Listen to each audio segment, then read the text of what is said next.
that I picked the right person to join me as the next Vice President of the United States of America, and that's Senator Kamala Harris. Little girls woke up, especially little black and brown girls, who so often feel overlooked and undervalued in their communities. But today, just maybe, they're seeing themselves for the first time in a new way as the stuff. Kamala, you've been an honorary Biden for quite some time. You know, I came first to know who Kamala was through our son, Beau Biden. They were friends. They served as attorneys general at the same time. They took on the same big fights together. Kamala in California, Beau here in Delaware. Big fights that helped change the entire country. I know how much Beau respected Kamala and her work, and that mattered a lot to me, to be honest with you, as I made this decision. So now, we need to get to work, pulling this nation out of these crises we find ourselves in, getting our economy back on track, uniting this nation, and yes, winning the battle for the soul of America. My fellow Americans, now let me introduce to you, for the first time, your next Vice President of the United States, Kamala Harris. Kamala?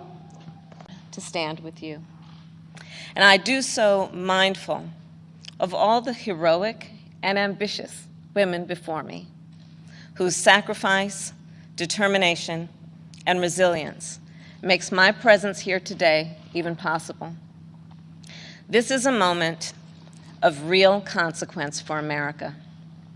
Everything we care about, our economy, our health, our children, the kind of country we live in, it's all on the line. We're reeling from the worst public health crisis in a century. The president's mismanagement of the pandemic has plunged us into the worst economic crisis since the Great Depression.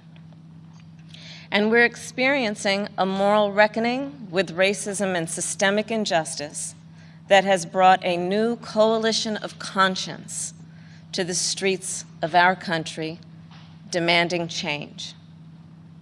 America is crying out for leadership.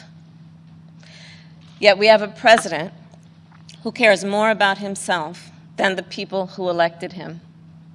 A president who is making every challenge we face even more difficult to solve.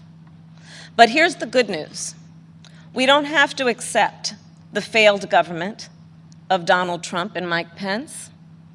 In just 83 days, we have a chance to choose a better future for our country. And let me tell you, as somebody who has presented my fair share of arguments in court, the case against Donald Trump and Mike Pence is open and shut. America is crying out for leadership.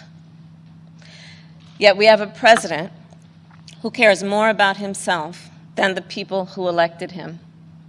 A president who is making every challenge we face even more difficult to solve.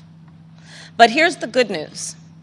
We don't have to accept the failed government of Donald Trump and Mike Pence. In just 83 days, we have a chance to choose a better future for our country. Thank you, and may God bless the United States of America.